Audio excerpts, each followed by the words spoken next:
Hello student. आज का ये video CBSE board class 10th mathematics के सिंपल क्वेश्चन पेपर पे आधारित दूसरा वीडियो है। पहले वीडियो में हम लोगों ने इस पेपर के बारे में समझा था कि पेपर का पैटर्न क्या होगा, कैसे पेपर में क्या होता है, और क्वेश्चन नंबर 1 से लेके क्वेश्चन नंबर 8 तक को सॉल्व किया था। इस वीडियो में हम क्वेश्चन नंबर 8 से लेके क्वेश्चन नंबर 16 को सॉल्व करने वाले हैं। तो पहले पार्ट का वीडियो आप चैनल के प्लेलिस्ट या डिस्क्रिप्शन में दिए गए लिंक की सहायता से जरूर देखें। तो चलिए आज का वीडियो शुरू करते हैं।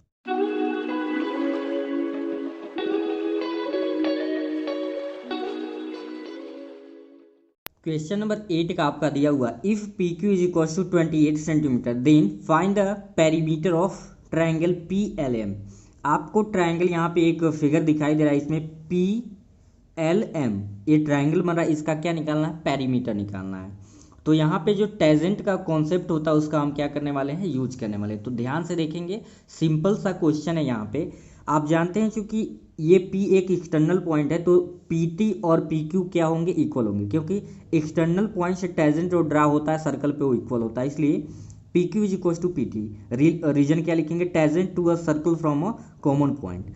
तो यहाँ पे देखिए इसमें दो चीजें हैं, PM प्लस क्या लिख सकते हो, अगर हम बात कर रहे हैं PQ को तो PQ PL प्लस क्या लिख सकते हैं, LQ, और इसी प्रकार से PT को लिख सकते हैं PM प्लस क्या लिख सकते हैं, MT।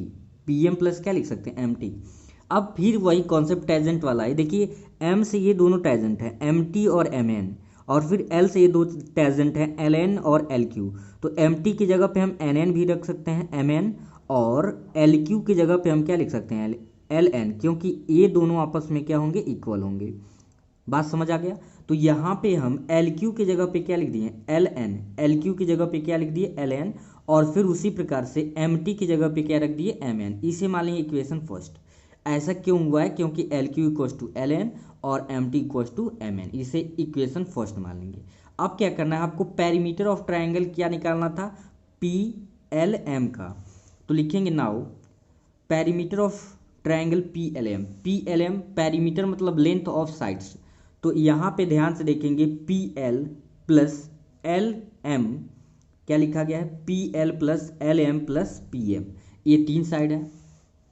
अब आपको क्या करना है, PL को ऐसे ही रहने देना है। LM किसके इक्वल है, LM की जगह पे आप क्या लिख सकते हैं, यहाँ पे दिया हुआ है LM। LM में दो साइड दी हैं, ध्यान से देखेंगे LM में दो साइड मतलब कि यहाँ पे लिख सकते हैं LN into plus MN, LN plus MN, इन दोनों को मिला के क्या बनेगा आपका LM। तो वही यहाँ पे लिखा गया है, LM की जगह पे LN प्लस MN और PM वैसे ही है। तो इन दोनों पार्ट को PL प्लस LN को रहने दिया गया है। अब देखिए equation first, PM plus MN की जगह पे क्या लिख सकते हैं, PL plus LN, PL plus LN, तो वही हम लिख दिए हैं। तो PL PL LN LN तो हो जाएगा 2 कॉमा कर लेंगे PL प्लस LN, यानी दो दो बार आएगा। अब PL प्लस LN ध्यान से देखेंगे, PL plus LN, PL plus LN, अगर हम इसी को ऐसे लिख दें, 2 इन bracket PL plus QL, LN की जगह पे क्या है, LN की जगह पे हम LQ भी लिख सकते हैं या QL भी लिख सकते हैं, तो ये बन गया PQ, क्या बन जाएगा, PQ।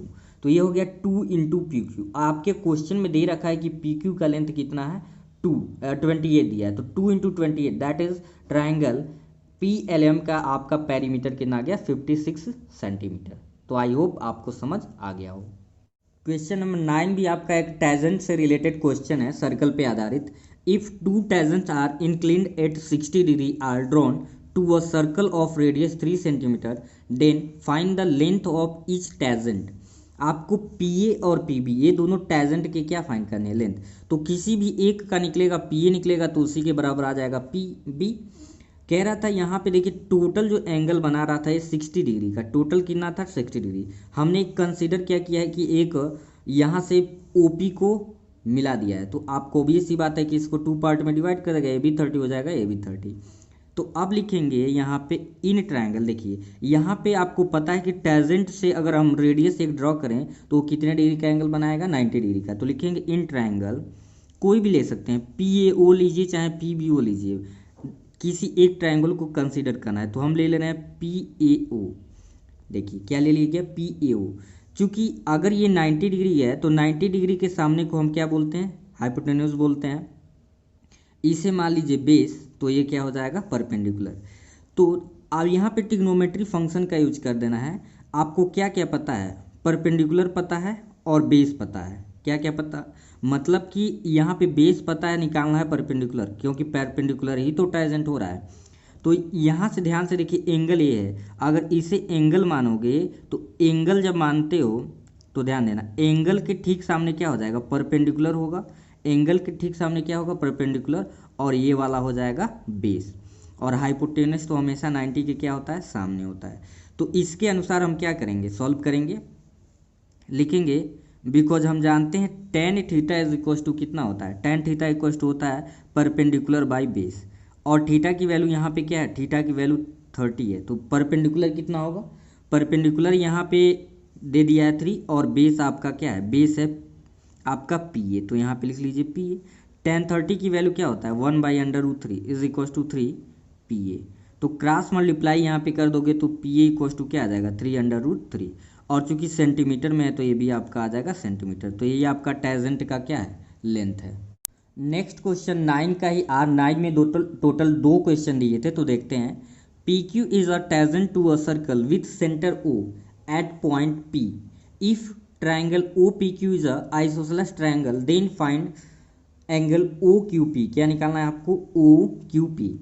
आइसोसेलेस ट्रायंगल, सबसे पहली बात टैजेंट की बात करा, तो टैजेंट की बात किया तो ये कितने डिग्री का होगा, 90 डिग्री का। तो 90 डिग्री का होगा हाइपोटेनस, तो ये इसके इक्वल तो हो नहीं सकता, यानी यही दोनों साइड आपस में क्या होंगे, क्योंकि आइसोसेलेस का है। तो आइसोसेलेस का मतलब दो साइड इक्वल होंगे, तो आपका क्यूपी और क्या होगा, पीओ इक्वल होगा। तो एक रूल आप जानते हैं कि अगर इक्वल साइड होता है तो उनके सामने के जो एंगल होते हैं आपस में क्या होते हैं, इक्वल। तो इसे एक्स मान लेंगे, इसे भी क्या मान लेंगे, एक्स। तो लिखेंगे in triangle O Q P, x plus 90 is equal to क्या होगा, 180। क्योंकि ट्रायंगल के तीनों जो साइड होते हैं उसका सम कितना होता है, 180। तो एक्स एक्स आपका हो जाएगा 2x प्लस यहाँ पे 90 is equal to 180। This implies 2x is equal to 180, और प्लस है तो यहाँ पे क्या हो जाएगा, माइनस, यानी कि 2x इज इक्वल टू आपका हो गया 90। तो इसे जब डिवाइड करेंगे 2 से, x इज इक्वल टू 45, यानी कि ये एंगल दोनों आ जाएगा। तो देयरफॉर एंगल हमको क्या पूछ रहा था, O Q P. O Q P आपका कितना डिग्री हो जाएगा, 45 डिग्री। तो ये बेसिक ट्रायंगल के प्रॉपर्टी से आपका क्या हो गया, सॉल्व हो गया। क्वेश्चन नंबर 10 है, in triangle A B C comma D and E are points on the side AB and AC respectively such that DE parallel BC। DE parallel क्या है, BC। If AE 2 cm, AD 3 cm and BD 4.5 cm then find CE।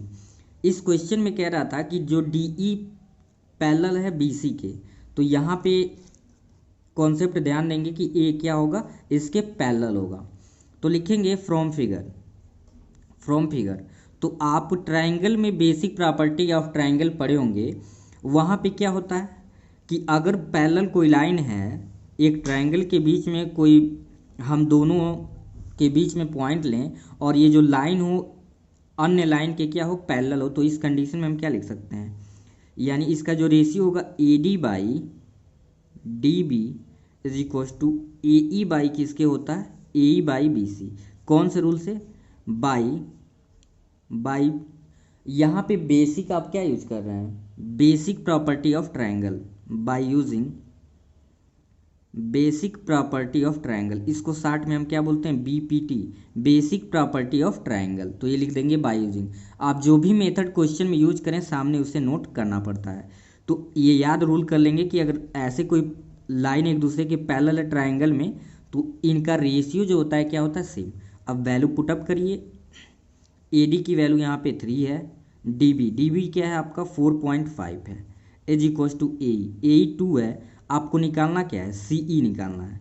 तो यहाँ पे BC गलती से लिख लिया गया, ये क्या होगा, EC होगा। क्या होगा आपका, EC को आप CE भी बोल सकते हो। तो यहाँ पे ध्यान देंगे, क्रॉस मल्टीप्लाई जब करेंगे तो 3 into CE is equal to 4.5 का जब 2 में मल्टीप्लाई होगा तो कितना हो जाएगा, 2 5 जा 10 0, 2 4 जा 8 1 9, 3 3 जा 9, यानी आपकी CE की जो वैल्यू आ जाएगा 3। और चूंकि मेजरमेंट सेंटीमीटर में है तो ये भी आपका क्या हो जाएगा, सेंटीमीटर में। क्वेश्चन नंबर 11 है, in the figure if B1 B2 B3 and A1 A2 A3 point have been marked at equal distance, one line x and y is what ratio does C divide AB।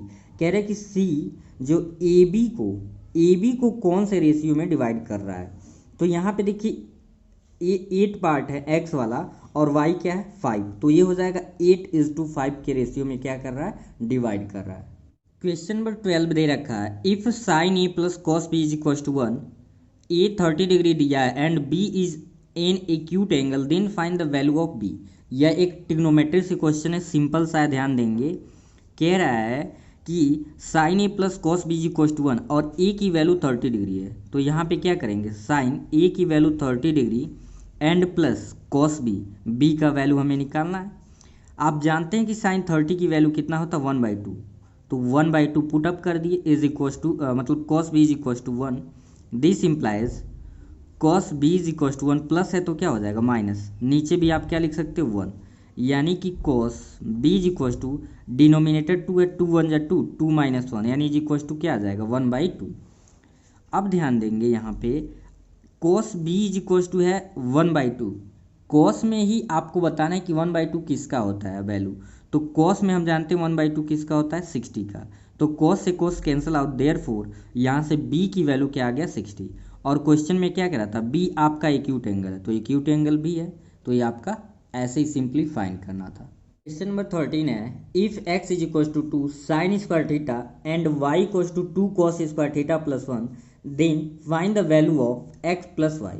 यदि video पसंद आ रहा हो तो अपने दोस्तों के साथ शेयर जरूर करें ताकि वो लोग भी अपने पेपर की तैयारी कर सकें, और साथ में ही लाइक करना ना भूलें। तो यहाँ पे x और y की वैल्यू दे रखा है, आपको कह रहा है x प्लस वाई, तो x प्लस वाई x की वैल्यू यहाँ पे रखिए क्या है 2 sine square theta plus y की वैल्यू क्या है 2 cos स्क्वायर थीटा प्लस का 1। तो यहाँ पे देखिए दोनों में, इन दोनों टर्म में 2 कॉमन है, तो क्या बचेगा sine square theta plus cos square theta और यहाँ पे प्लस 1, तो sine square theta plus cos square theta की वैल्यू क्या होता है 1 और प्लस का 1 है 2 + 1, यानी कि x प्लस वाई की वैल्यू आपकी क्या आ जाएगी 2 1 आपकी हो जाएगी 3। तो ये एक देखिए सिंपल सा क्वेश्चन, क्योंकि 1 मार्क का क्वेश्चन है तो ऐसे ही सिंपल आएगा। जब हम सेक्शन सेकंड में जाएंगे तो थोड़ा सा इससे और लेवल अपग्रेड होगा। तो नेक्स्ट क्वेश्चन देखते हैं, क्वेश्चन नंबर 14। यहाँ पे क्वेश्चन नंबर 14 दिया हुआ है, in a triangle of diameter 42 centimetre if an arc subtend an angle of 60 degree at the center where pi equals to 22/7, then what will length of arc। तो area related to circle से एक question दिया हुआ है। यहाँ पे देखिए diameter दिया है, तो डायमीटर देता है तो कभी भी तुरंत आपको क्या निकालना पड़ता है रेडियस, देयरफॉर आर निकालेंगे तो ये क्या होगा 42/2 यानी कि 21 सेंटीमीटर। थीटा की वैल्यू कितना दिया है, थीटा कह रहा है 60 डिग्री है, हाँ, और पाई की वैल्यू आपको क्या लेना है 22/7। आपको निकालना है लेंथ ऑफ आर्क, यानी एल की वैल्यू, या ऐसे भी पूरा भी लिख सकते हैं लेंथ ऑफ आर्क, ये आपको निकालना है। तो यहाँ पे आप फार्मूला लिखिए, बिकॉज हम जानते हैं लेंथ ऑफ आर्क का फार्मूला होता है length of arc is equal to θ/360 × 2πr। अगर यही एरिया का था तो πr स्क्वायर होता, लेकिन पेरीमीटर क्या होता है 2πr। तो वैल्यू पुट करिए, थीटा की वैल्यू 16/360 × 2, पाई की वैल्यू क्या लेना है 22/7, आर की वैल्यू हमने क्या निकाला है 21।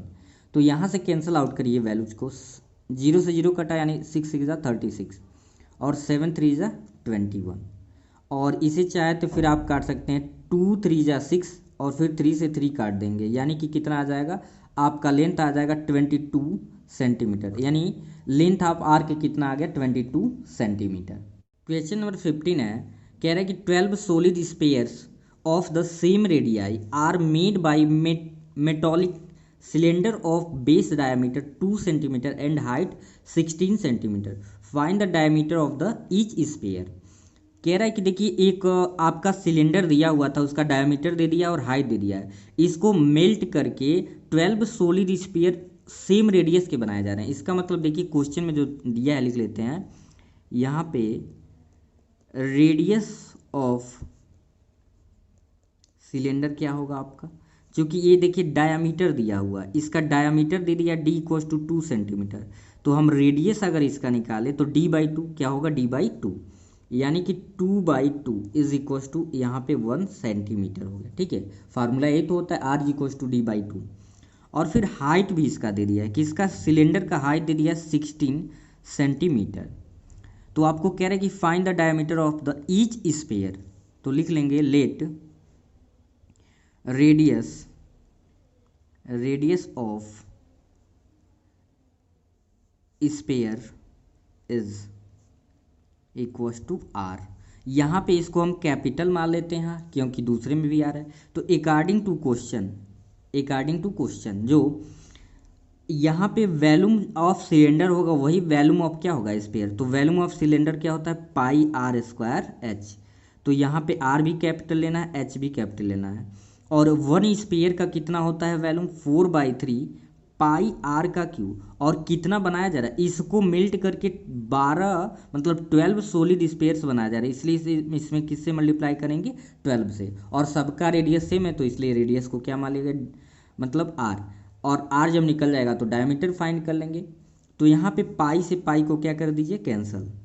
और बचा है आर की वैल्यू 1 है, तो 1 का स्क्वायर इंटू एच की वैल्यू 16 और ये आपका है 12। तो 3 से इसको कैंसिल करेंगे, 3 4 जा 12, 4 का 4 में मल्टीप्लाई होगा 16 आर क्यूब, 16 क्या हो गया आर क्यूब। तो फिर 16 से 16 भी कैंसिल हो जाएगा, 1 का 1 में मल्टीप्लाई करेंगे 1, यानी r cube is equals to क्या आ गया 1, r cube is equals to क्या आ गया 1, यानी r is equals to cube root of 1। और 1 का क्यूब रूट निकालिए चाहे स्क्वायर रूट निकालिए, वो कितना आएगा 1 ही आएगा। तो therefore D is equals to आप जानते हैं होता है 2r, यानी 2 इंटू 1, यानी कि ये आ जाएगा 2 सेंटीमीटर। यानी सभी स्फीयर्स का आपका जो डायमीटर है वो कितना है, 2 सेंटीमीटर है। अगला क्वेश्चन आपका है find the probability of getting a doublets in a throw of a pair of dice. कह रहा है कि एक डाइस को फेंक रहे हैं तो यहाँ पे डबलेट्स का है, मतलब कि ऐसे कितना कंडीशन आ सकता है जिसमें सेम डिजिट आए, पासे पे क्या है, दोनों पासों पे सेम डिजिट, पासों पे सेम डिजिट का 1 1 आए, 2 2 आए, 3 3, इसको बोलते हैं डबलेट्स। तो ये याद रखेंगे, जब भी डबलेट्स कहेगा तो ऐसे कंडीशन हम लगाएंगे।